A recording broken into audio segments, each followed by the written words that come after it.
தமிழ் நெஞ்சங்களுக்கு அன்பு கலந்த வணக்கங்கள். தந்தி டிவியோடு இன்று இணைந்திருப்பவர் முன்னாள் மத்திய அமைச்சர், இந்நாள் நாடாளுமன்ற உறுப்பினர், திமுகவின் வானில் ஜொலிக்கும் நட்சத்திரம் திரு ராசா அவர்கள். சார் வணக்கம். வணக்கம். இப்போ தமிழ்நாட்டு மக்கள் லேட்டஸ்ட்டாக பேசுகிறது, லேட்டஸ்ட் பரபரப்பு அதிமுக மீண்டும் பாஜகவோடு இணைந்து சந்திச்சாங்க, பிரிஞ்சாங்க, இணைய மாட்டோன்னு சொன்னாங்க, மறுபடியும் இப்போ இணைஞ்சிட்டாங்க. அதிமுக சொல்கிறாங்க, அதாவது திரு எடப்பாடி அவர்கள் சொல்கிறாரு, அதிமுக பாஜகவோடு இணைந்த காரணத்தினால் திரு ஸ்டாலின் அவர்களுக்கு தூக்கம் தொலைந்து விட்டது.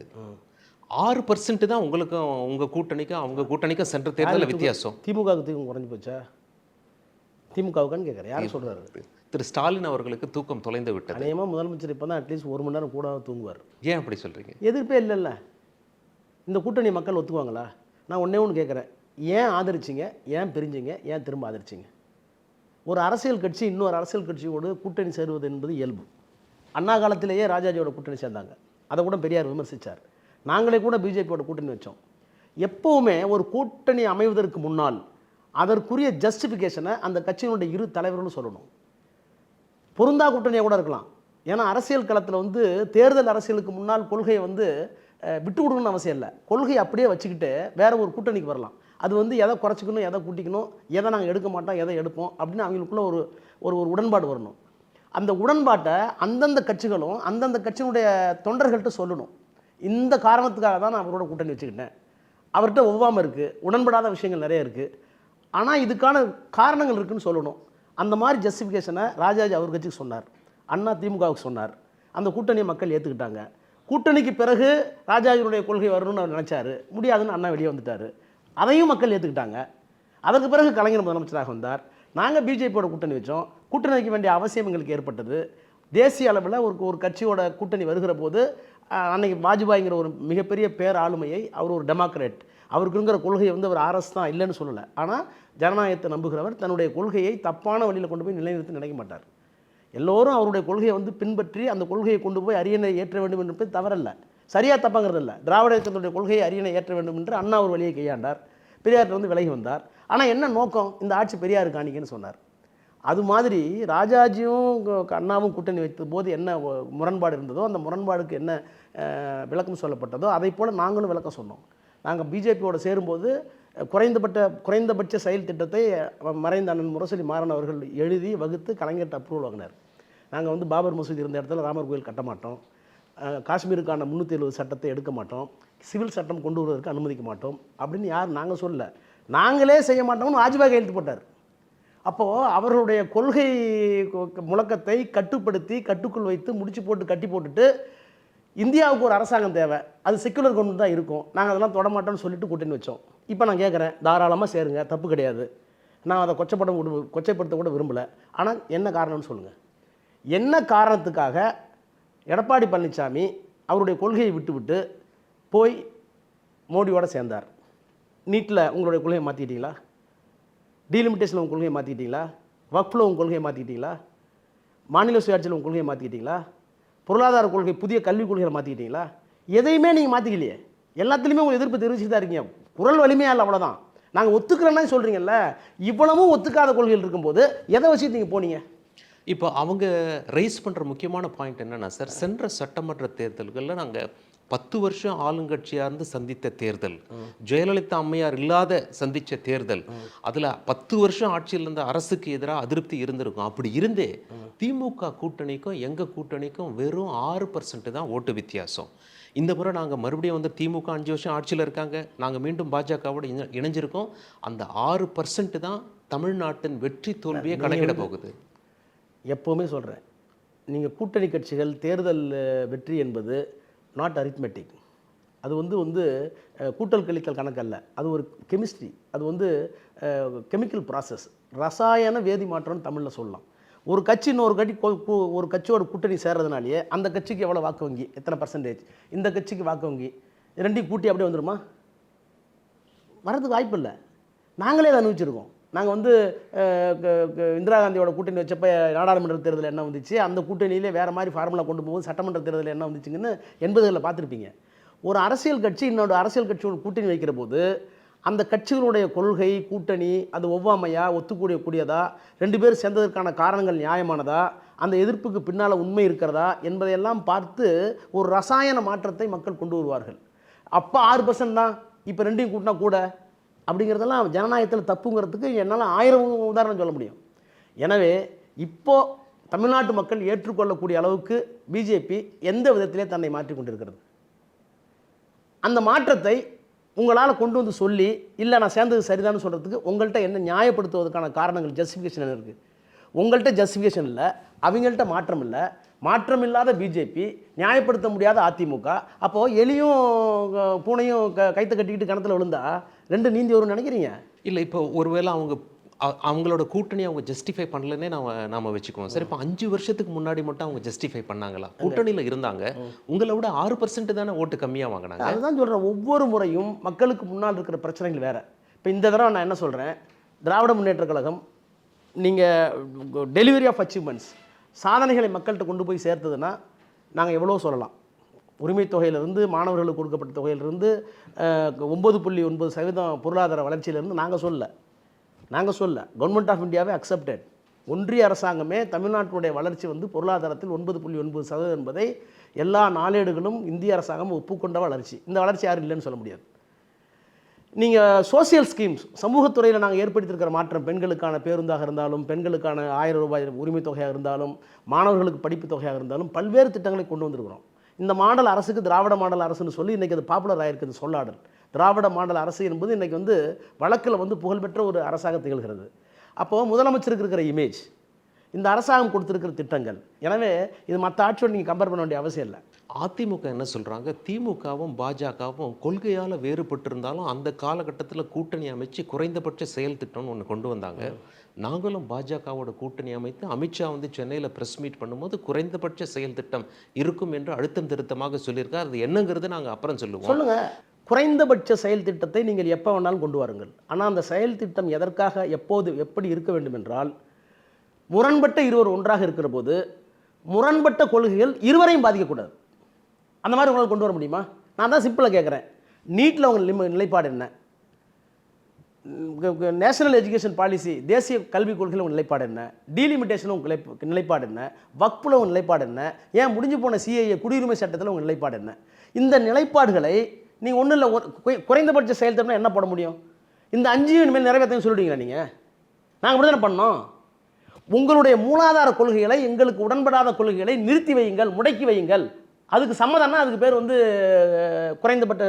குறைந்தபட்ச செயல் திட்டம். நீங்கள் நாங்களும் ஒன்று போடுவோம்னா என்ன, அன்புள்ள மோடிக்குன்னு ஒரு லெட்டர் எழுதுறதும், அன்புள்ள எடப்பாடிக்குன்னு அவர் ஒரு லெட்டர் எழுதி 2 பேரும் கையெழுத்து போட்டால் அதுக்கு பேர் காமன் மினிமம் ப்ரோக்ராமா? சான்ஸே இல்லைன்றேன் சார். எங்களுக்கு முன்னால் இருந்தது 3 தானே. Common civil code 370, 370. அப்புறம் அயோத்தியில் ராமர் கோயில் கட்டக்கூடாது. இந்த 3 எங்களுக்கு விசிபிள், கண்ணுக்கு முன்னாடி தெரிந்த முரண்பட்ட 3 முக்கிய கொள்கைகள். அதை முடக்கி வச்சுட்டு போனோம். நாங்கள் இருக்கிற வரைக்கும் நடக்கலை, நாங்கள் வெளியே நடந்துருச்சு. புரியுதா உங்களுக்கு? இப்போது நீங்கள் முடக்கி வைங்க. தமிழ்நாட்டினுடைய ஜீவாதார பிரச்சனை, பர்னிங் இஷ்யூ, நெருப்பு எரிஞ்சிட்டு இருக்கு. எது? நீட்டு. பீகார் வரைக்கும் தற்கொலை வந்துருச்சு. அதே மாதிரி டீலிமிட்டேஷன், எங்கள் எண்ணிக்கை குறைஞ்சி போவோம். தமிழ்நாடு இல்லாமலேயே தமிழ்நாட்டுக்கு எதிரான எல்லா சட்டத்தையும் மோடியால் கொண்டு வர முடியும். தூக்கி உதாசனப்படுத்திடலாம். இப்போ 39 49 ஆக்குவாங்க, 10 தான். ஆனால் யூபிக்கு 40 ஏறிடும், 50 ஏறிடும். அப்போ தமிழ்நாட்டு மக்களுடைய உணர்வுகளை புறந்தள்ளி விட்டு எந்த சட்டத்தையும் ஒன்றிய அரசாங்கம் நாடாளுமன்றத்தில் கொண்டு வர முடியும் என்கின்ற அந்த நிலைப்பாட்டை நீங்கள் முடக்கி வைப்பீங்களா?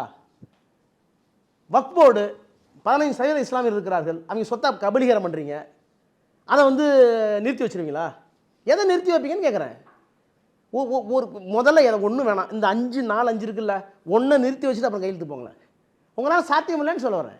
எனவே தான் சொல்லுகிறேன், இந்த கூட்டணி ஒவ்வாத கூட்டணி மட்டுமல்ல, இரு வேறுபட்ட திசையிலே பயணிக்கின்ற கூட்டணி. இந்த கூட்டணியை நான் என்ன சொல்கிறேன், அதிமுக தனியாக நின்றிருந்தால் கூட பெற வேண்டிய வாக்கு வங்கியை இது சிதைக்கும். இதை எழுதி வச்சுங்க.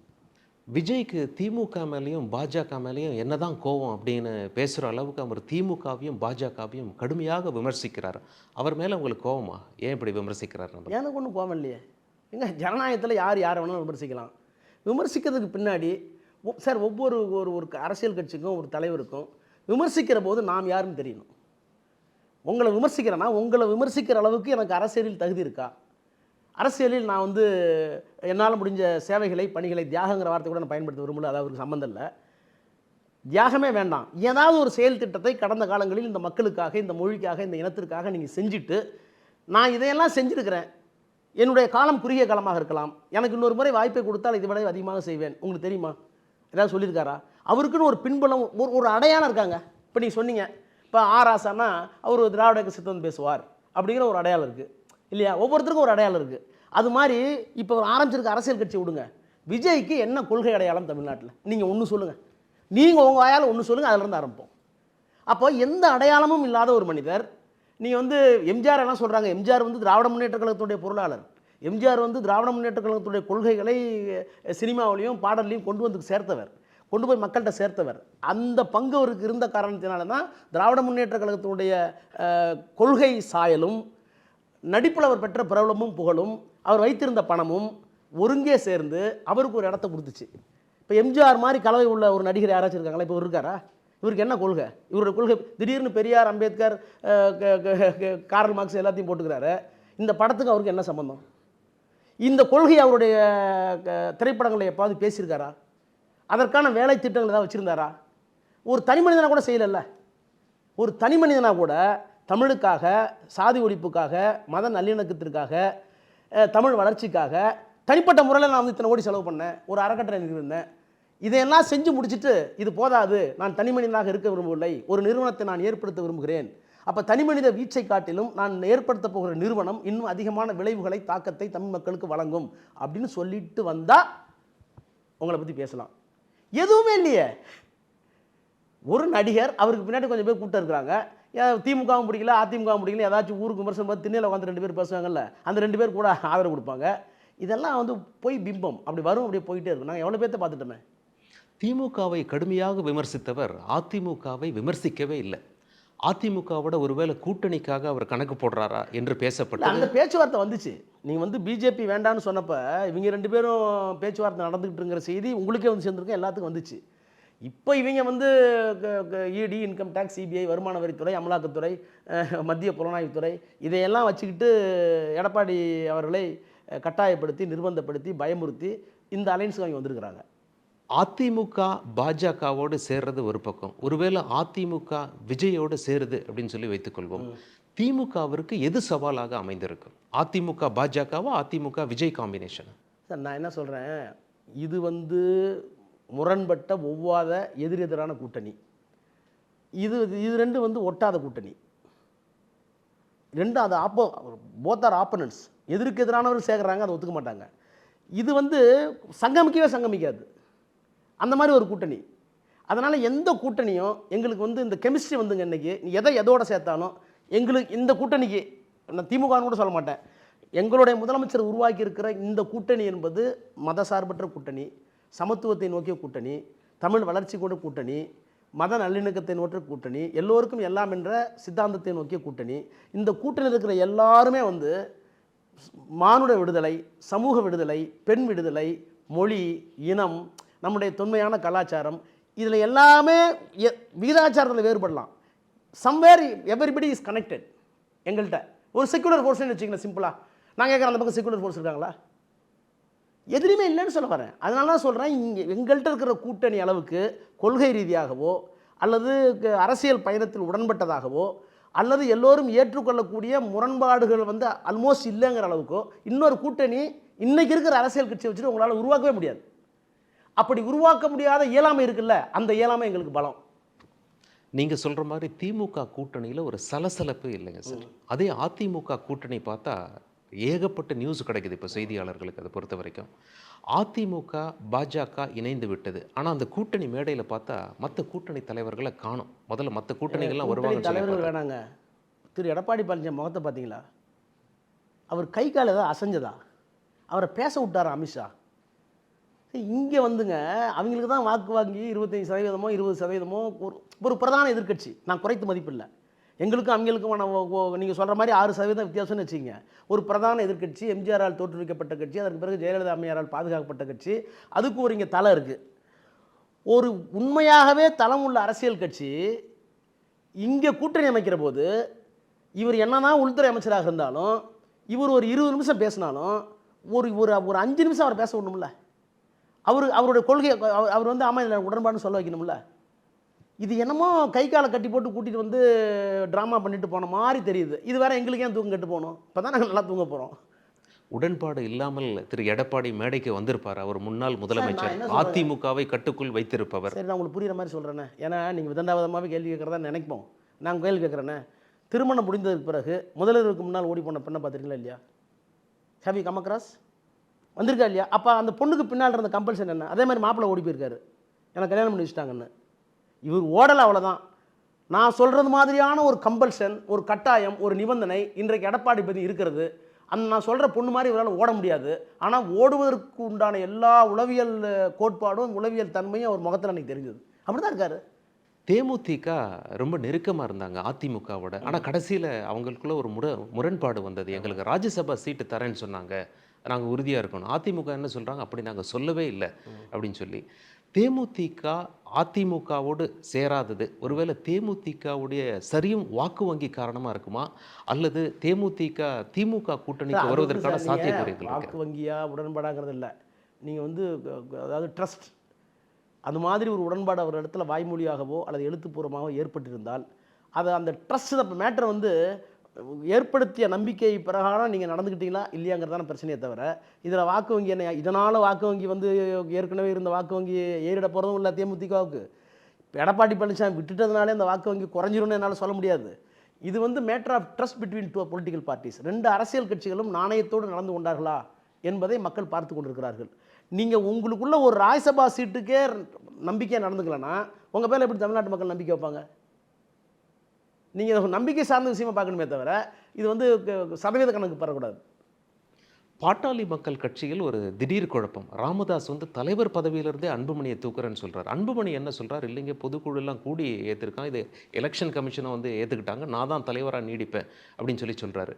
பாமக எதிர்பார்த்தபடி இப்போதைக்கு பிஜேபி அலையன்ஸில் போகாமல் இருக்காங்க. இது திமுகவுக்கு ஒரு ப்ளஸ் பாயிண்ட்டுன்னு பார்க்கலாமா? இது அவங்களுக்குள்ளே நடக்கிற உள்கட்சி சண்டைங்கிறது வேற. பட் அதை பற்றி நான் கருத்து சொல்ல விரும்பலை. ஏன்னா சொந்த தந்தைக்கும் மகனுக்கு இடையில போய் நம்ம கருத்து சொல்லக்கூடாது. அதாவது ஒரு ஒடுக்கப்பட்ட மக்களுக்காக ஒரு ரியலி ஓபிசி தாழ்த்தப்பட்ட மக்களைப் போலவே பொருளாதாரத்தில் சமூகத்தில் ஒடுக்கப்பட்ட ஒரு சமூகத்திற்காக அந்த கட்சி வந்த காலத்திலிருந்து நான் அறிவேன். 100 அம்பேத்கர் சிலைகளை ஐயா டாக்டர் ராமதாஸ் அவர்கள் உருவாக்கிய போது கார்ல் மார்க்ஸ், அம்பேத்கர், பெரியார் எல்லாம் தத்துவத்துக்கு கலந்த தத்துவத்தை இன்றைக்கு இருக்கிற பேராசிரியர் மார்க்ஸ் உட்பட, தீரன் உட்பட மற்றவர்களெல்லாம் பேசுகிற போது நான் வழக்கறிஞராக அந்த மேடைகளுக்கெல்லாம் சென்று கேட்டவன். ஒரு நல்ல லட்சியத்திற்காக உருவாக்கப்பட்ட கட்சி இன்றைக்கு சிதைந்து எங்கெங்கோ போய் கொண்டிருப்பது என்பது நான் வருத்தப்படுகிறேன். ஆனால் அவர்கள் வந்து பிஜேபியோடு போக மாட்டாங்க, ஏடிஎம் கூட போக மாட்டாங்கன்னு எந்த உத்தரவாதமும் 2 பேருமே கொடுக்கல. தந்தையும் கொடுக்கல, மகனும் கொடுக்கல. அது அவங்களோட தான் இருப்பாங்கிறது தான் எங்களுடைய அனுமானம். பாமர மக்கள் மத்தியில் ஒரு பேச்சு இருக்குது சார். திமுக அலையன்ஸில் வந்து விடுதலை சிறுத்தைகள் இருக்காங்க, விடுதலை சிறுத்தைகள் இருக்க இடத்துல பாமக இருக்க மாட்டாங்க அப்படின்னு சொல்லி. அது உண்மைதானா? அது வந்து யதார்த்தமா? அல்லது இரு தலைவர்களும் பாமகவாகட்டும் விசிகாவாகட்டும் அதெல்லாம் கடந்தவங்களா? ஏங்க அவங்க 2 பேரும் ஒன்றா இருந்தவங்க தான். 2 பேரும் ஒன்றா இருந்தவங்க தான். 2 பேரும் பெரியார், அம்பேத்கர் எல்லாம் ஒன்றா இருந்தவங்க தான். இன்றைக்கி அரசியலில் வேறுபட்டு இருக்கிறார்கள். எங்களுக்கு இருக்கிறது வந்து என்னென்னா, எங்களுடைய கட்சியில் இருக்கிற எல்லோரும் ஒரே மாதிரியான செக்யூலர் ஃபோர்ஸஸ். சாதி மறுப்பில், சமூக நல்லிணக்கத்தில், மதச்சார்பற்ற தன்மையில், மொழி, இனம், பண்பாடுகளை காப்பதில் ஒரே மாதிரியான சிந்தனை உடையவர்கள். இந்த சிந்தனை உடையவர்கள் யாரும் வெளியே போக வேண்டிய அவசியம் இல்லை. அதனால் வெளியே போக வேண்டிய அவசியம் இல்லாத போது அவங்க வருவாங்களா வரமாட்டாங்களா அப்படிங்கிற சிந்தனைக்கே நாங்கள் போக வேண்டிய அவசியம் இல்லை. ரஜினி கட்சி ஆரம்பிக்கிறேன்னு சொல்லி கடைசியில் வராமலே ஏமாத்திட்டார் அவங்களுடைய ரசிகர்கள் அப்படின்னு சொல்லி. அவங்க ரசிகர்கள் நாங்களே ஏமாந்து போயிட்டோம்னு சொல்கிறாங்க. ரஜினி வந்தும் ஏமாற்ற போகிறவர் விஜய். விஜய் விஜய் துணிச்சலா அரசியல குதிச்சிட்டாரு. அந்த வகையில பாராட்டுவீங்களா விஜயை? ஒருவேளை சொன்னதை செஞ்சுட்டாரு. இன்னும் ஒருவேளை 5 ஆண்டுகள் கழித்து ரஜினியை சந்திச்சு நீங்கள் எடுத்த புத்திசாலித்தனமான முடிவை நான் எடுக்காமல் விட்டது தப்பு தான் அப்படின்னு சொல்லக்கூடிய காலம் வரும் நான் எதிர்பார்க்குறேன். ஆனால் விஜயா துணிச்சலாக அரசியலுக்கு வந்ததுக்கு நீங்கள் பாராட்டுவீங்களா? ஏங்க துணிச்சல்ங்கிறது என்னங்க, சுனாமி இருக்கிற ஒரு இடத்துல போய் நீஞ்சல் தெரியாத ஒருத்தர் விழுந்தாங்க துணிச்சல். அதுக்கு பேர் துணிச்சலா? நான் வேறு பேர் சொல்ல தெரியல சார். உங்கள் துணிச்சல் எப்போவுமே ஒரு அறிவுடைமையோடு இருக்கணும், ஒரு நியாயத்தோடு இருக்கணும். நான் போய் நேராக நெருப்புக்குள் உள்ள புந்து வெளியே வந்துடுவேன்னா தீ மிதிக்கலாம் சார். 2 மீட்டர் 3 மீட்டரு 35 மீட்டர் நான் தீ மிதிப்பேன்னா. அதனால் இது துணிச்சல் இல்லை, இது ஒரு நம்பிக்கை. சமீபத்துல சீமான் அண்ணாமலைக்கு ரொம்ப நெருக்கமாகுற மாரி, அதாவது மேடையிலேயே ஒரு தோற்றம் அமைந்து விட்டது. சீமான் வந்து அண்ணாமலைய புகழ்ந்து பேசுறாரு. நான் மோடியும் என்ன புகழ்ந்து சொல்றேன், பேசுறார். அண்ணாமலையும் சீமான புகழ்ந்து பேசுறார். சீமான் கணிசமான ஒரு வாக்கு வங்கியை கையில் நான் வைத்திருக்கிறார். என்னங்க சார் அது இருந்ததுலாம் 2 பேருமே இன்றைக்கு ஒரு பேசு பொருளாக அரசியல் தளத்தில் இல்லை. இவரும் தலைவர் பதவி விட்டு போயிட்டாரு. அவரும் தன்னுடைய கொள்கையை விட்டு வெளியே போயிட்டாரு. அதனால எனக்கு தெரிஞ்ச அவங்க 2 பேத்த பத்தி பேசுறதுங்கிறது நம்ம 2 பேரும் நேரத்தை வீணடிக்கக்கூடாதுன்னு நினைக்கிறேன். திமுகவ ஆட்சியிலிருந்து அகற்றாம நான் செருப்பே போட மாட்டேன்னு சொன்னார் அண்ணாமலை. ஆனா சமீபத்துல அவங்களுடைய புதிய தலைவர் நயினார் நாகேந்திரன் ரொம்ப கட்டாயப்படுத்தி மேடையிலேயே குடுத்துட்டாரு. அதனால போட்டுக்கிட்டாரு. நயினார் நாகேந்திரன் நல்லா தெரியும் எனக்கு. ரொம்ப புத்திசாலி. நீ கடைசி வரைக்கும் செருப்பு போடாமே போயிடும் அண்ணாமலை. சகோதரா அது தப்பு பண்ணாத, கால் வீணாக போயிடும்.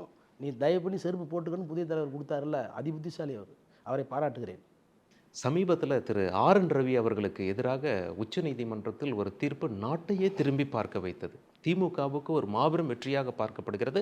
மற்ற மாநிலங்களுக்கும் இந்த தீர்ப்பு மிகப்பெரிய உந்து சக்தியாக இருக்கும் என்று பார்க்கப்படுகிறது. நீங்க எதிர்பார்த்தீங்களா? இந்த அளவு உச்சநீதிமன்றம் தெள்ளத் தெளிவாக நான் பட்டவர்த்தமாக சொன்னோம்னா, சமீப காலமாக எனக்கு வந்து உச்சநீதிமன்றத்திலலாம் பல நேரங்களில் வந்து எனக்கு வந்து நம்பிக்கை குறைஞ்சிருக்கு. அது வந்து அயோத்தியில் ராமர் கோயில் கட்டுவதற்கு கொடுக்கப்பட்ட அனுமதியாக இருந்தாலும், குடியுரிமை சட்டத்திலே அவர்கள் கொடுத்த சட்டமாக இருந்தாலும், வேளாண் சட்டத்திலே அவர்கள் கொடுத்த தீர்ப்பாக இருந்தாலும், மத்திய அரசாங்கம் கொண்டு வருகிற எல்லா சட்டங்களுக்கும் நாடாளுமன்றத்திலே கடுமையான எதிர்ப்பு இருந்தும், கடுமையான வலிவான ஆதாரங்கள் எதிர்ப்பதற்கு வலிமையான ஆதாரங்கள் இருந்தும் 370 எடுத்துங்களேன், காஷ்மீருக்கு வழங்கப்பட்ட 370 இது எல்லாமே வந்து சுப்ரீம் கோர்ட்டில் உச்சநீதிமன்றத்தில் வந்து கேள்விக்குறியாக சேலஞ்ச் பண்ணப்போ அவர்களுக்கு சாதகமான பதில் தான் கிடைச்சது. நான் வந்து அதுக்கு மேலே போக விரும்பலை. ஆனால் அந்த தீர்ப்புகளில் பல தீர்ப்புகளில் எங்களுக்கு உடன்பாடு கிடையாது. அதுவும் எனக்கு பர்சனலாக ரொம்ப உடன்பாடு கிடையாது. அதான் திரும்ப திரும்ப நான் சொல்லுவேன். வி.ஆர். கிருஷ்ணய்யா தான் சொல்லுவார், உச்சநீதிமன்றத்தில் இருக்கிற நாங்கள் we are final, that does not mean we are infallible பார். நாங்கள் சொல்கிறது சரியா தப்போ கடைசி தீர்ப்பு அவ்வளோதான், அது கட்டுப்படுத்தும். ஆனால் அது உண்மையாக இருக்கணுமா, நியாயமாக இருக்கணுமா, சட்டப்படி சரியானு சில நேரத்தில் சொல்ல முடியாதுன்னு பார். அந்த மாதிரி சட்டப்படி நியாயப்படி சரியாக இல்லாத தீர்ப்புகள் எல்லாம் நிறைய வந்திருக்கிறதுங்கிறதுல இந்த அயோத்தி தீர்ப்பு, இந்த 370 எங்களுக்கு உடன்பாடு இல்லாத தீர்ப்புகள் தான். ஒரு சட்ட மாணவனாக நான் சொல்லணும்னா, ஸ்கூல் ஆஃப் லா பர்சனலாக சொல்லணும்னா. ஆனால் அந்த வகையில் இந்த தீர்ப்பை நான் எதிர்பார்க்கல. உச்சநீதிமன்றம் வந்து இவ்வளவு வந்து கடுமையாக ஒரு சட்ட ஆய்வை மேற்கொண்டு அது ஜட்ஜ்மெண்ட்டை நான் படித்தேன். ரொம்ப ஆழமான ஜட்ஜ்மெண்ட். ஏன்னா நீங்கள் வந்து அயோத்திக்கு கொடுத்த தீர்ப்பில், ராமர் கோயில் கட்டலான்னு கொடுத்த தீர்ப்பில் ஜட்ஜ்மெண்ட் யாரும் எழுதுனதுனே இல்லை. யாரும் எழுதுனதுலேயும் ஜட்ஜ்மெண்ட் கொடுத்தாங்க. ஆனால் இந்த ஜட்ஜ்மெண்ட் ரொம்ப தீர்க்கமாக இருக்குது. அதாவது இந்த நம்ம அரசியல் சட்டம் வருவதற்கு முன்னால் 1935 தான் சட்டம் இருந்தது, கவர்மெண்ட் ஆஃப் இந்தியா ஆக்ட் 1935. அந்த கவர்மெண்ட் ஆஃப் இந்தியா ஆக்ட் 1935ல் கவர்னருக்கு டிஸ்கிரியேஷனரி பவரே இருக்குது. அதை டிஸ்கஸ் பண்ணி அந்த டிஸ்கிரியேஷனரி பவரை இப்போ இருக்கிற அரசியல் சட்டத்தில் எடுத்துட்டாங்க, அம்பேத்கர் சட்டத்தில். அந்த டிஸ்கிரியேஷனரி பவர் இல்லாத நேரத்தில் கவர்னர் இப்படி செய்து கொண்டது சட்டப்படி சரியானதல்ல, அதோட இட் இஸ் நாட் போனஃபைடுங்கிறாங்க. இது நல்லிடத்தில் செய்யப்பட்டதல்ல, கெட்ட எண்ணங்கிறாங்க. ஆர்.என். ரவிக்கு கெட்டெண்ணம் இருக்கிறது என்று நான் சொல்லலை, சுப்ரீம் கோர்ட் சொல்லியிருக்கு. அப்போ இவ்வளவு காலம் நீங்கள் காலம் நடத்தியது கெட்ட எண்ணத்தோடு காலம் கடத்திருக்கிறீர்கள் என்று சொன்னால், இது கவர்னருக்கு வந்து இப்போ நானாக இருந்தால் நான் ரிசைன் பண்ணிடுவேன். Your act is not bonafide under the constitution. அரசியல் சட்டத்திற்கு கீழ் நீங்கள் செய்திருக்க செயல் என்பது நியாயமானதாகவோ நேர்மையானதாகவோ அரசியல் சட்டத்துக்கு உடன்பட்டோ இல்லை, கெட்ட எண்ணத்தோடு செய்திருக்கீங்கன்னு சொன்னதற்கு பிறகு அந்த ஆஃபீஸில் உட்காரத்துக்கு வெக்கமாக இருக்கிறதுல வெளியே வந்துருக்கணும். என்னாலும் இல்லைனா அந்த போர்ஷனுக்கு வந்து ரிமூவ் பண்ணுங்கன்னு போய் சுப்ரீம் கோர்ட்டில் போய் அவர் கேட்டுருக்கணும். ரெண்டையும் செய்யாமல் உட்காந்துருக்காரு சாப்பிட்டுக்கிட்டு. என்ன அர்த்தம் அதுக்கு? இப்படி ஒரு கவர்னர் எங்கேயாச்சும் பார்த்துருக்கீங்களா? சமீபத்தில் திமுக சார்பாக உச்சநீதிமன்றத்தில் நீங்கள் ஒரு வழக்கு போட்டிருக்கீங்க. அது மட்டும் இல்லை, நாடாளுமன்றத்தில் நீங்கள் அது குறித்து மிக தெளிவாக உங்களுடைய கருத்துக்கள்லாம் எழுதி வச்சிங்க. வக்ஃபு சட்டம். முதல்ல வக்ஃபுன்னா என்ன சார்? வக்ஃபுங்கிறது வந்து நீங்கள் வந்து யாருடைய அதாவது ஒரு தகுதியுள்ள ஒருத்தருடைய சொத்துக்களை அல்லாவுக்கு வந்து அர்ப்பணிக்கிறது. அதாவது பொது வேலைகளுக்கான நம்ம இன்னும் சேரிட்டபிள்னு சொல்கிறோம்ல, அது மாதிரி அறக்கட்டளை நிறுவனம்ல, ஏழை எளிய மக்களுக்கு கல்விகளுக்காக மற்ற காரணங்களுக்காக அல்லாவிற்கு கொடுக்கப்பட்ட சொத்துக்களுக்கு பேர் தான் வக்ஃப் சொத்துக்கள். அந்த வக்ஃப் சொத்துக்களை பராமரிப்பதற்குன்னு வெள்ளைக்காரங்காலத்திலேயே வந்து சட்டங்கள் இருக்குது. அது என்ன மீட்ஸ் அண்ட் பவுன்ஸ்பாங்க. அந்த சொத்துக்களை வந்து என்ன காரணத்துக்காகன்னு எழுதி வைக்கலாம், அது எப்படி பராமரிக்கிறது, அதை எப்படி பயன்படுத்துறது, அதை வந்து மற்றவர்கள் கபலீகரம் செய்து கொள்ளாமல் இருப்பதற்கு என்னென்ன இஸ்லாமியர்களுக்கு பாதுகாப்பு, இது தொடர்ந்து வெள்ளைக்காரர்கள் காலத்திலிருந்து அப்புறம் நம்ம சுதந்திரத்திற்கு பிறகு 1957, 54, 65 அப்புறம் பல நேரங்கள் அதை செப்பனிட்டு மாற்றத்திற்கு உட்பட்டு 95 நரசிம்மராவ் காலத்தில், அப்புறம் 2013 மன்மோகன் சிங் சோனியா காந்தி காலத்தில் ஒரு செம்மைப்படுத்தப்பட்ட ஒரு சட்டம். அந்த சட்டம் தான் இன்றைக்கு கேள்விக்குறியாக்கப்பட்டு சிதைக்கப்பட்டு சின்னாபின்னமாக்கப்பட்டிருக்கிறது. பாஜக சொல்றாங்க, அதாவது இஸ்லாமியர்களின் நலனுக்காக தான் சட்ட திருத்தம் செய்கிறோம். ஏற்கனவே காங்கிரஸ் எல்லாம் செஞ்சு தானே இருக்காங்க, நாங்கள் செஞ்சால் மட்டும் ஏற்றுக்க மாட்டேங்கிறீங்களே. இஸ்லாமியர்களுக்கான சட்டம் இஸ்லாமியர்களுக்கு நன்மைன்னு சொல்லி யார் ஒத்துக்கணும்? இஸ்லாமியர்கள் யாராச்சும் சொல்லுங்க ஒருத்தர். இந்தியாவில் இருக்கிற பெரும்பான்மையான சமூகத்தை சார்ந்த பெரும்பான்மையான ஆர்கனைசேஷன் இருக்குல்ல, இஸ்லாமியர்களுக்கான பெரிய ஆர்கனைசேஷன். எங்கேயாச்சும் ஒரு ஆளை பிடிப்பீங்க நீங்கள், எங்கேயாச்சும் ஒரு ஆளை விலைக்கு வாங்கி இல்லை சரின்னு சொல்கிறதுக்கு பேட்டி கொடுக்கறதுக்கு ஒரு வச்சுருப்பீங்க. இத்தனை அமைப்புகள் இருக்குது, இத்தனை அரசியல் கட்சிகள் இருக்குது, வெவ்வேறு அரசியல் கட்சிகள் இருக்குது. இது அதாவதுங்க ஒரு லாஜிக் இருக்கா?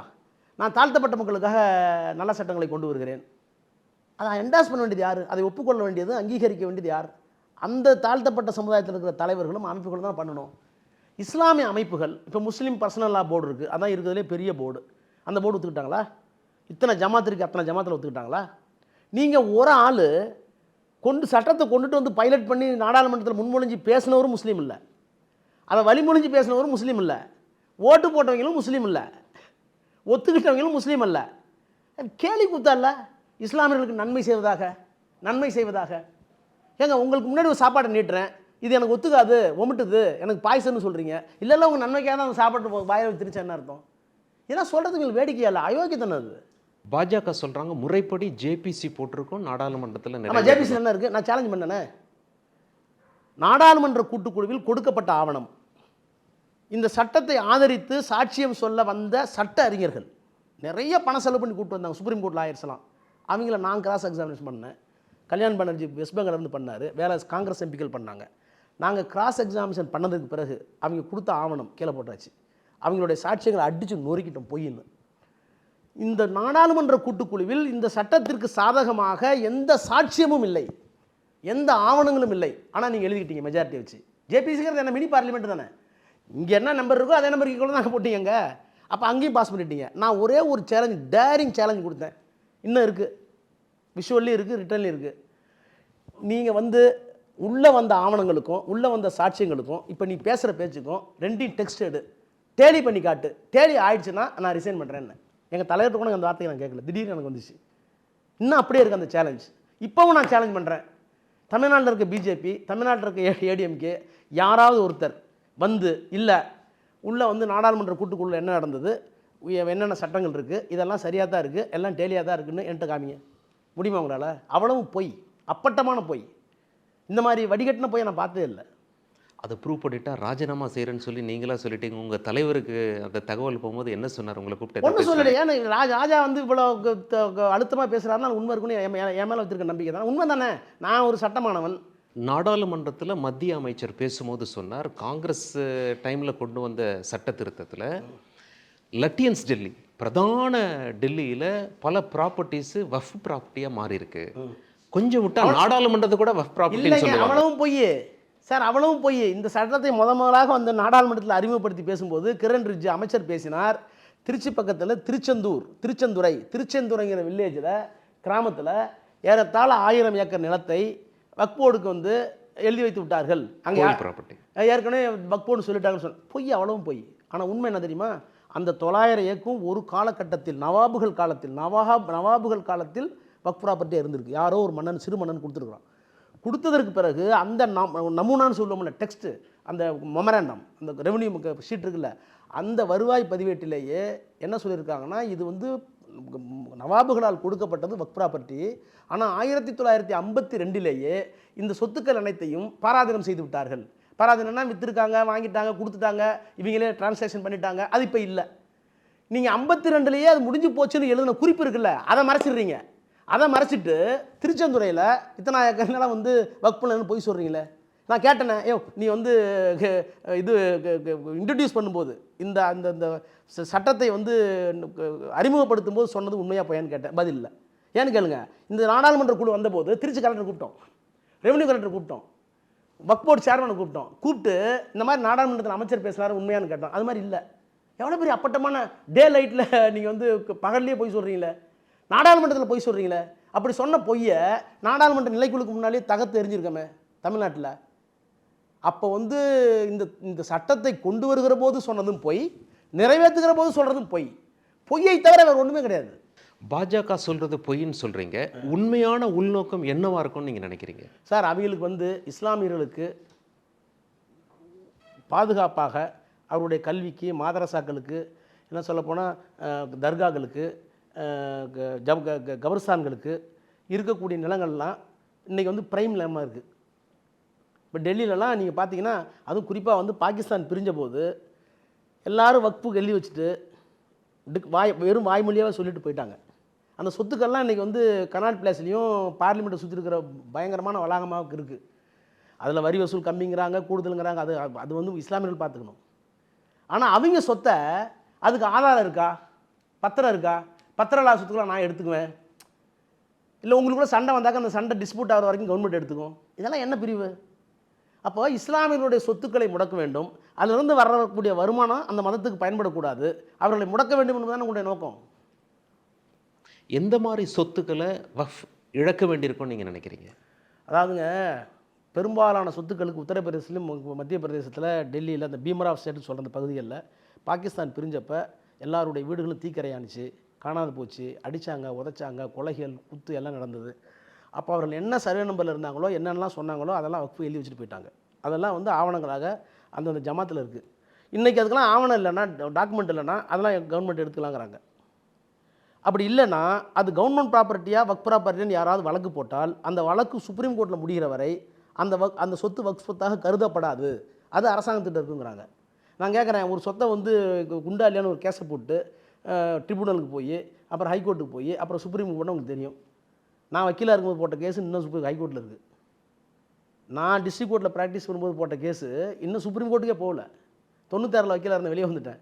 96 போட்ட கேஸ் இன்னும் முடியல ஹைகோர்ட்லேயே, இன்னும் சுப்ரீம் கோர்ட் இருக்குது. எப்போ முடியறது? அதுக்குள்ளே எத்தனை முள்ளா செத்து போவாங்க, புரியுது உங்களுக்கு? அப்போது வெர்ச்சுவலாக சொல்கிறது சட்டப்படி கேட்டால் சுப்ரீம் கோர்ட்டில் முடிச்சுட்டு வாங்கம்பாங்க. ஃபைனலி டிசைடட் பை கோர்ட்டுங்கிறாங்க, சுப்ரீம் கூட சொல்லாமல். ஃபைனலி டிசைடாக சுப்ரீம் கோர்ட்டு போகும். அப்போ இறுதி தீர்ப்பு வரும் வரை அந்த சொத்து வக்ஃப் சொத்து அல்லன்னு சொன்னால், உண்மையாலுமே அந்த வக்ஃப் சொத்து இல்லைன்னு டிக்ளேர் பண்ணதான் உங்களுக்கு ஆசை. அதை என்ன பண்ணுறீங்க? அரசாங்கம் எடுத்துக்குங்கிறீங்க. அது வர அரசாங்கத்தில் பத்திரமா இருக்குங்கிறீங்க. சார், இந்த மாதிரி கபலீகரம் பண்ணக்கூடிய ஒரு கள்ளத்தனமான சட்டத்தை, திருட்டுத்தனமான சட்டத்தை ரொம்ப வேகமாக பேசி உங்களுக்கு இருக்கிற நியூமெரிக்கல் ஸ்ட்ரென்த் என்று சொல்லக்கூடிய எண்ணிக்கை பலத்தை வைத்துக்கொண்டு நீங்கள் நிறைவேற்றிருக்கிறீர்கள் என்று சொன்னால், இது எந்த விதத்தில் ஜனநாயகமாகும்? இது எந்த விதத்தில் மைனாரிட்டி ரைட்ஸை காப்பாற்றும்? திரு ராஜா அவர்கள் வக்ஃபு தொடர்பாக சுப்ரீம் கோர்ட்டில் கேஸ் போட்டிருக்காரு அப்படின்னு சொல்லி தமிழிசை சவுந்தரராஜன் அவர்களிடம் கேட்கப்பட்டது. முதல்ல ஒரு 2G கேஸை முடிச்சுன்னு வரட்டும். அது என்ன முடியும்? நானும் முடிக்காமல் இருக்கேன்.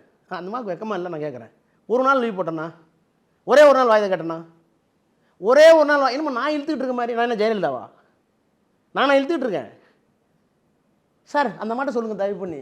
கவர்னராக இருந்தவங்க, அவங்க அப்பா பெரிய சுதந்திர போராட்ட வீரர், அவங்களுடைய வாழ்நாளில், அவங்களுடைய பொது வாழ்க்கையில் ஒரு அரசியல் கட்சியின் தலைவராக இருந்திருக்காங்க, கவர்னராக இருந்திருக்காங்க. ஏதாவது அரசியல்வாதி, வாரன் ஹேஸ்டிங் காலத்திலிருந்து, வாரன் ஹேஸ்டிங் மேலே ஊழல் குற்றச்சாட்டு ஜெயலலிதா வரைக்கும், ஏதாவது ஒரு அரசியல்வாதி என் மீது போட்ட வழக்கிற்காக நான் சாட்சி கூண்டில் ஏறுறேன், என்னை குறுக்கு விசாரணை பண்ணி எவனாச்சும் மனு போட்டிருக்கானா? யாராச்சும் மனு போட்டிருக்காங்களா? இதுவரைக்கும் யாராவது மனு போட்டிருக்காங்களா? நான் மனு போட்டப்போ கலைஞரே பயந்தார். 14 நாள் சிபிஐக்கு முன்னால் நின்னேன். என்னை குறுக்கு விசாரணை செய்தது யார் தெரியுமா? உச்சநீதிமன்ற தலைமையாக நியமிக்கப்பட்ட யூ லலித். யூ லலித், நீங்கள் எனக்கு கோர்ட்டில் இருந்தீங்கன்னு நினைக்கிறேன். நீங்கள் கோர்ட்டில் இருந்தீங்க. 14 நாள் என்னை கிராஸ் எக்ஸாமினேஷன் குறுக்கு விசாரணை பண்ணாங்க. குறுக்கு விசாரணை எதிர்கொண்டு வெளியே வந்திருக்கிறேன். என்னை பார்த்து என்னமோ ஜெயலலிதா பேசுகிற மாதிரி அதை பார்த்துட்டு சிபிஐ டெல்லி ஹைகோர்ட்டுக்கு போயிருக்காங்க இந்த கேஸை வந்து விசாரிக்கணும் அப்படின்னு சொல்லி. அதுக்கும் ஒரு டேட் ஃபிக்ஸ் பண்ணியிருக்காங்க. அடுத்த அப்டேட் தெரிய வரும். மத்திய அமைப்புகள் சிபிஐ ஆகட்டும், இடி ஆகட்டும், தமிழகத்தில் டார்கெட் பண்ணுற முக்கிய அமைச்சர்களில் நீங்களும் அந்த சர்க்கிளில் வந்துட்டு தான் நினைக்கிறீங்களா? இது தேர்தல் காலம். கவலையே பட மாட்டேன். அவ்வளோ பெரிய வழக்கை பார்த்த பிற்பாடு எந்த வளையத்துக்குள்ள இனிமேல் எந்த வளையத்தை போட்டான்னு சார், ஒரே நேரத்தில் இடி, இன்கம் டேக்ஸ், சிபிஐ இந்த 3 சேர்ந்து கூட்டாக விசாரித்து அதற்கு பிறகு முதல் தகவல் அறிக்கை பதிவு செய்து சார்ஜ் ஷீட் போடணும்னு உச்சநீதிமன்றத்தினுடைய தீர்ப்பு. இந்த 3 அமைப்பும் ஒன்றா சேர்ந்து அதுக்கு பிறகு ஒரு சார்ஜ் ஷீட்டை போட்டு அந்த சார்ஜ் ஷீட்லேருந்து வெளியே வந்திருக்கிறேன். முழு விசாரணைக்கு வெளியே வந்திருக்கேன். நூற்றுக்கணக்கான சாட்சியங்களை விசாரித்து வெளியே வந்திருக்கிறேன். இனிமேல் நீங்கள் எந்த வளையத்தில் இருந்தால் என்ன? எந்த வளையத்தும் கட்டுப்பட மாட்டான். நான் கட்டுப்பட வேண்டிய ஒரே வளையம் திராவிட வளையம் தான். எங்களுடைய முதலமைச்சருக்கும் அந்த முதலமைச்சர் கொண்டிருக்கிற கொள்கைக்கும் கோட்பாடுக்கும் இயக்கத்துக்கும் தான் நான் கட்டுப்பட்டவனே தவிர எந்த வளையத்துக்கும் நான் கட்டுப்பட மாட்டேன். உழைச்சிட்டு தான் வெளியே வருவேன். எல்லாம் முடிஞ்சு வெளியே வந்திருக்கீங்க. இப்போ மறுபடியும் சிபிஐ ஹைகோர்ட் நாடி இருக்காங்க. உங்க மனசுல ஒரு விரக்தி இருக்கா? அல்லது வரட்டும் பார்த்துக்கலான்றது? நீ சார் நீங்கள் தான் டெல்லியிலையும் பார்க்குறீங்க, இங்கேயும் பார்க்குறீங்க. என்ன இருக்குது சார்? உண்மையும் நீதியும் நம்ம பக்கம் இருக்கும்போது நம்ம எதுக்காக கவலை பண்ணணும்? கலைஞர் தான் எழுதுவார், நீங்கள் வந்து உண்மையை மறைப்பது என்பது விதையை மண்ணுக்குள்ளே போடுற மாதிரி. விதையை மண்ணுக்குள்ளே போட்டு மூடிட்டீங்க வச்சுங்க, சும்மா ஒரு மழையில் டக்குன்னு வெளியே வந்துடும், அவ்வளோதானே. அது மாதிரி உண்மை இருக்கும்போது எதுக்காக கவலை பண்ணணும்? டீலிமிட்டேஷன் பற்றி ஒரு மிகப்பெரிய, அதாவது முதலமைச்சர்லாம் கூப்பிட்டு திரு ஸ்டாலின் அவர்கள் ஒரு கூட்டம் போட்டு ஒரு மிகப்பெரிய வெற்றி அடைஞ்ச மாதிரி, அதாவது மற்ற முதலமைச்சர்களும் ஒன்று சேர்ந்து வந்திருக்காங்க. அடுத்த கூட்டம் வேற ஒரு நகரத்தில் நடக்கவிருக்கிறது. ஆனால் பாஜக என்ன சொல்கிறாங்க அப்படின்னா, இது திமுகவின் கற்பனை தான். எந்த ஆதாரத்தின் அடிப்படையில் நாடாளுமன்றத்தில் சீட்டுகள் உயர்த்தப்பட்டால் எங்களுடைய பங்கு குறையும் அப்படின்னு சொல்லி சொல்கிறாங்க என்ற கேள்வியை பாஜக முன். நாடாளுமன்றத்தில் எண்ணிக்கை உயர்த்தப்படும் சொல்லிட்டீங்களா இல்லையா? பிரதமர் புதிய நாடாளுமன்ற கட்டடத்தை திறந்து வைக்கிற போது எண்ணிக்கை உயரும், 840ஆகவோ 850 உயரும். அதில் ஒன்றும் மாற்றம் இல்லையா உங்களுக்கு? தமிழ்நாட்டுக்கு எப்படி அநீதி இழைக்கப்படும்? ஒன்று வரேன். நாடாளுமன்றத்தினுடைய எண்ணிக்கை இன்னைக்கு 542 800ஆகவோ 850ஆகவோ மாற்ற வேண்டும், மாற்றப் போகிறோம் என்பதை அமித்ஷாவும் பிரதமரும் அரசு நிகழ்ச்சிகளில் நாடாளுமன்ற கட்டடத்தை திறந்து வைக்கிற போது முதல் பல்வேறு நிகழ்ச்சிகள் சொல்லிட்டாங்க. இது ஒத்துக்கிட்டீங்களா? போதுமான சீட்ஸும் இருக்கு இருக்கு. இப்போ நம்பர் இன்க்ரீஸ் பண்ண போகிறோம். எப்படி இன்க்ரீஸ் பண்ணுவீங்க? அரசியல் சட்டம் என்ன சொல்லுதுன்னா, ஏற்கனவே இருக்கிற எலெக்ஷன் கமிஷன் லா என்ன சொல்லுதுன்னா, பாப்புலேஷன் பேசிஸுங்கிறாங்க. இப்போ நீங்கள் மக்கள் தொகை அடிப்படையில் கொண்டு போனீங்கன்னா தமிழ் பண்பாடோ தமிழ் வரலாறோ எதுவுமே வேண்டியதில்லை. ஏன்னா நீ கணக்கிலே வராது. தமிழ்நாடு 40 47 ஆகும், 48 ஆகும். உத்தரப்பிரதேசம் 140 போயிடும். அப்போ நீங்கள் தமிழ் மொழியை காப்பாற்ற வேண்டிய அவசியம் உங்களுக்கு வராது. தமிழ் பண்பாட்டை பற்றி பேச வேண்டிய அவசியம் வராது. இப்போவாவது தப்பி தவறி பொய்யாவது திருக்குறள் பேரை சொல்லிட்டு இருக்கீங்க, அந்த திருக்குறளோட சொல்ல வேண்டிய அவசியம் வராது. உங்கள் மேலே 2 விமர்சனம் இருக்குது. திமுக மேலே 2 விமர்சனங்கள் இருக்குது. விமர்சனம் 1, திமுக ஆட்சிக்கு வந்தால் நீட்டு போயிடும்னு சொல்லி நினச்சி மக்கள்லாம் ஓட்டு போட்டாங்க. நீட்டு போச்சா? போகும் சார். எல்லா போராட்டமும் நடத்திக்கிட்டு இருக்கோம் சார். நீங்கள் வந்து நாங்கள் கொடுக்குற வாக்குறுதியை நோக்கி நாணயமாகவும் நேர்மையாகவும் பயணிக்கிறமான்னு தான் நீங்கள் பார்க்கணும். வெற்றி அடைவதில் காலதாமதமாகும். நீ ஒன்றும் இல்லை, நீட் வேணான்னு அவங்களும் சொன்னாங்க, அவங்களும் தீர்மானம் போட்டாங்க. ஆனால் அந்த வீச்சில், வேகத்தில், போராட்டத்தில், விமர்சிப்பதில், நாடாளுமன்றத்தில் குரல் கொடுப்பதில், அதை நோக்கிய சட்ட பயணத்தில் எங்களுக்கு இணைய கிட்டக்க வந்திருக்காங்களா? திரு விஜய் சொல்கிறாரு, என்ன சொல்கிறாரு அப்படின்னா, வெளிப்படையாக திமுக சொல்லலை, நாங்கள் வந்தால் நீட்டை தூக்கிடுவோன்னு சொல்லி சொன்னாங்க. மறுபடியும் தேர்தல் களத்தில் மாணவர்களை எப்படி சந்திக்க போகிறாங்க? யார் சார்? மாணவர்களுக்கு தெரியும், இந்த அரசியல் சட்டத்துக்கு உடன்பட்டு என்னென்ன போராட்டங்கள்லாம் நம்ம நடத்த வேண்டியிருக்குன்னு நமக்கு தெரியும் எங்களுக்கு. அதனால தான் வந்து நாங்கள் கொடுத்து கொண்டிருக்கிற நம்பிக்கையில் தான் தற்கொலைகள்லாம் குறைஞ்சிருக்கு. புரியுதா உங்களுக்கு? என்றைக்காவது ஒரு நாள் வெளிச்சம் வரும். அந்த வெளிச்சத்தை நோக்கி திமுக பயணிக்கிறது, இந்த அரசாங்கம் பயணிக்கிறது என்பதை மாணவர்களுக்கு நன்றாகவே தெரியும். நாங்கள் தெளிவுபடுத்தியிருக்கிறோம். உங்களை எதிர்க்கும் கட்சியெல்லாம் என்ன சொல்கிறாங்கன்னா, திமுக தெளிவாக சொல்லலை, நாங்கள் முயற்சி தான் பண்ணுவோம், இதெல்லாம் மத்திய அரசு கிட்ட இருக்குன்னு தெளிவாக, நாங்கள் வந்தால் நீட்டு போயிடுங்கிற ஒரு பிம்பத்தை கொடுத்துட்டாங்க. பிம்பத்தெல்லாம் கொடுக்கல. நாங்கள் வந்து மத்திய அரசாங்கமே மாறணும்னு கூட எதிர்பார்த்தோம். சும்மா கொஞ்சம் ரொம்ப சொற்ப வித்தியாசத்தில் போயிடுச்சு. அதுக்காக வந்து நாங்கள் வந்து எங்களுடைய சட்ட போராட்டத்தையோ, இப்போ நீங்கள் என்ன கேட்டீங்க, இப்போ நீங்கள் வந்து கவர்னருக்கு எதிரான சட்டத்தில் நாங்கள் வெற்றி பெற்றோம்ல, அது மாதிரி சட்ட போராட்டம் வெற்றி பெறுவோம். கொஞ்சம் பொறுங்க, வேகப்படுத்தியிருக்கோம். இப்போ கூட தீர்மானம் போட்டிருக்காரு சிஎம். திமுக மேலே இருக்க 2வது குற்றச்சாட்டு, இருமொழி கொள்கைன்னு சொல்லி சொல்கிறாங்க. ஆனால் திமுக குடும்பத்தினர் நடத்துகிற ஸ்கூலில் 3 மொழியை திணிக்கிறாங்க. 3 மொழி கொள்கை தான் அவங்க வச்சுருக்காங்க. இது முரண்பாடா இல்லையா? அவங்க பசங்க மட்டும் 3 மொழி படிக்கணும், தமிழ்நாட்டு மாணவர்கள்லாம் 2 மொழி படிக்கணுமா? சார், யார் வேணாலும் ஹிந்தி படிக்கட்டும். என் பொண்ணு தான் டெல்லியில் படிச்சிருக்கு, ஹிந்தி படிச்சிருக்கு. ஹிந்தி படிக்க வேணான்னு யார் சொன்னான்? இந்தியை கட்டாயப்படுத்தாதங்கிற 3 மொழி கொள்கை இல்லைங்கிறீங்கல்ல, 3 சொல்லிங்கல்ல, எங்களுக்கு ஹிந்திங்கிறீங்களா, ஏன் உத்தரப்பிரதேச தமிழ் வைக்க மாட்டேங்கிறீங்க? சார், இவங்க மும்மொழி கொள்கைன்னு சொல்கிறதுக்கு காரணமே இந்திக்கு கொண்டு வரணும். ஒரே மொழி, சரி அதை விட்டுருங்க, நீ மும்மொழியை விட்டுருங்க. ஒரே நாடு ஒரே தேர்தல் ஒரே மொழிங்கிறீங்களா? எந்த மொழி சொல்கிறீங்க? ஆங்கிலத்தையா? சமஸ்கிருத்தியா? சமஸ்கிருதம் உங்களோட உள்ள அஜெண்டா. உங்களுடைய நோக்கம் இந்தி மயமாக்கி விட்டால் சமஸ்கிருதமாக்குவது எளிது, அதான உங்கள் நோக்கம். அப்போ மும்மொழி திட்டங்கிறே பொய். நேரடியாக இந்தியை கற்றுக்க நீங்கள் கட்டாயப்படுத்துகிறீங்களே. ஆப்ஷன் கொடுங்க. ஏங்க, 1927 இந்தி பிரச்சார சபை சென்னையில் இருக்குது. நாங்கள் என்ன கல்லெடுத்து அடிச்சோமா? இந்தி பிரச்சார சபை இன்னமும் இருந்துகிட்டு இருக்குது. இன்னும் ஆயிரக்கணக்கான மாணவர்கள் படிக்கிறாங்க. ஒரு காலத்திலலாம் பிராமணர்கள் மட்டுமே படித்தாங்க, இப்போ எல்லாம் வேறு ஜாதிக்காரங்க கூட இப்போ அனுப்புகிறாங்க. நாங்கள் என்ன கையை பிடிச்சிருக்கிறோமா? வெளியே பொண்ணு விரட்டுறோமா? சார், இந்தி பிரச்சார சபை நீங்கள் பண்ணுங்கள், வந்தால் பண்ணிக்கிங்க. எங்களுக்கு திணிச்சினா என்ன அர்த்தம்? ஏன் இன்னொரு மொழி எங்கள் மேலே திணிக்கிறீங்க? எங்களுக்கு என்ன அவசியம் இருக்குது? இப்போ நாங்கள் மட்டும் ஹிந்தி கற்றுருந்தாக்க இப்போ எங்கள் கலாச்சாரத்தினால முடிச்சிருப்பீங்களே. அப்படி தானே பீகாரி மொழி போச்சு, அப்படி தானே மணிப்பூரி போச்சு, அப்படி தானே காஷ்மீரி போச்சு, அப்படி தானே பல மாநில மொழிகள் போய். ராஜஸ்தான் இன்றைக்கி இல்லையே புழக்கத்தில் அதிகமாக. ஒடிசாவில் மொழியவே காணுங்கிறாங்களே, எல்லாம் இந்தி மயமாக்கிட்டீங்களே. அப்போ எங்களுடைய தாய்மையை அழித்து விட்டு இந்தியை கொண்டு வர வேண்டும் என்பதற்கு பெயர் தான் மும்மொழி என்றால் நாங்கள் ஏற்றுக்க மாட்டோம். திமுக தலைவர் திரு ஸ்டாலின் அவர்கள் கலைஞரிடமிருந்து எவ்வாறு வேறுபடுகிறார்? உதயநிதி ஸ்டாலின் அவர்கள் ஸ்டாலினிடமிருந்து எவ்வாறு வேறுபடுகிறார்? ஒரு வேறுபாடு இல்லை. இன்னும் கலைஞரை விட எப்படி கூர்மைப்படுத்தப்பட்டிருக்காருன்னு கேளுங்க. ஸ்டாலினை விட உதயநிதி எப்படி கூர்மைப்படுத்தப்பட்டிருக்காருன்னு கேளுங்க கொள்கை ரீதியாக. புரியுதா உங்களுக்கு? கலைஞர் வந்து ஒரு பெரிய கொள்கைவாதி. ஆனால் தன்னுடைய கொள்கை வெற்றி பெறுவதற்கு இவ்வளோ விதாச்சார வேகத்தில் தான் போகணும், மக்கள் ஒத்துக்கிற மாதிரி போகணும்னு நினைப்பார். அந்த வேகத்தை முடுக்கி விட்டவர், இன்னும் கொஞ்சம் கூடுதலாக போனவர் இன்றைக்கு இருக்கிற முதலமைச்சர் நான் நம்புகிறேன். நேராக அடிக்கிறார், சமரசத்தை வழி வச்சுக்கிறதில்ல. எதாக இருந்தாலும் டக்குன்னு அடிக்கிறார். அதை விட என்ன வேகமாக போகிறார் உதயநிதி ஸ்டாலின்.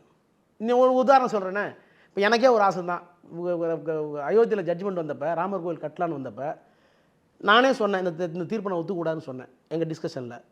ஆனால் ஒரு முதலமைச்சருங்கிற முறையில், ஒரு கட்சித் தலைவர் முறையில், அப்போ முதலமைச்சர் இருந்தார், ஞாபகம் இல்லை. அப்போ அவர் என்ன சொன்னார்னா, ஒரு அரசியல் கட்சி தலைவர் நம்ம ஜட்ஜ்மெண்ட்டை விமர்சிக்க முடியாது, சுப்ரீம் கோர்ட் ஜட்ஜ்மெண்ட் ஏற்றுக்கணும், சரி உச்சநீதிமன்ற தீர்ப்பை நாங்கள் ஏற்றுக்கொள்கிறோம்னு சொன்னார். எனக்கெல்லாம் அது உடன்பாடு இல்லை. ஏன் சுப்ரீம் கோர்ட் ஜட்ஜ் வந்து தப்புன்னு சொல்லக்கூடாது? தப்புன்னு சொல்லக்கூடாது எங்கேயுமே கிடையாது. You should not attribute motive on the judges. கொடுத்த நீதிபதிக்கு உள்நோக்கம் இருக்குன்னு சொன்னால் தான் தப்பு. ஜட்ஜ்மெண்ட் தப்புன்னு நிறைய தடவை பேசலாம், விமர்சிக்கலாம், விவாதங்களுக்கு உட்படுத்தலாம், தப்பு கிடையாது. இந்த தீர்ப்பு தப்புன்னு எங்களுடைய தலைவர் சொல்லணும்னு கூட ஆசைப்பட்டேன். அவர் ஒரு மரபு கருதி உச்சநீதிமன்றம் அந்த தீர்ப்பை ஏற்றுக்கொள்ள வேண்டியது தான் அப்படின்னு சொல்லிட்டு போயிட்டார். சுப்ரீம் கோர்ட்டே சொன்னாலும் தப்புன்னார் உதயநிதி. புரியுதா உங்களுக்கு? அப்போ கலைஞர் போன வேகத்தை விட ஸ்டாலின் வேகமாக போகிறார், ஸ்டாலின் போன வேகத்தை விட உதயநிதி வேகமாக போகிறார். எங்கள் கொள்கை பத்திரமாக இருக்கிறது என்கிற திருப்தி, மன அமைதி எங்களுக்கு இருக்கிற காரணத்தினால் இந்த இயக்கம் இன்னும் 100 ஆண்டுகளுக்கு போகும். சனாதனம் பற்றியும் பேசிட்டாரு. இந்தியா முழுக்க நிறைய கேஸுங்களும் வந்து போச்சு, கேஸ் போட்டார். அதில் என்ன ஏதாவது எதிர்கொள்ள வேண்டியதானே? அதில் என்ன இருக்குது? போதுமான புரிதல் வரைக்கும் எதிர்கொள்ள வேண்டியதானே இருக்குது. அதில் என்ன இருக்குது? வட இந்தியாவில் நீங்கள் டெல்லி எல்லாம் நீங்கள் ரெகுலராக போயிட்டு வரீங்க. இப்போ சனாதனம் குறித்து உதயநிதி பேசியதால் அது நம்ம உச்சநீதிமன்றத்தின் நிலுவையில் இருக்குது, நம்ம தவிர்க்கிறது பெட்டர். இப்போது உங்களுடைய நேரத்திற்கும் உங்களுடைய கருத்துக்களுக்கும் மிக்க நன்றி சார். நன்றி. வணக்கம். நன்றி.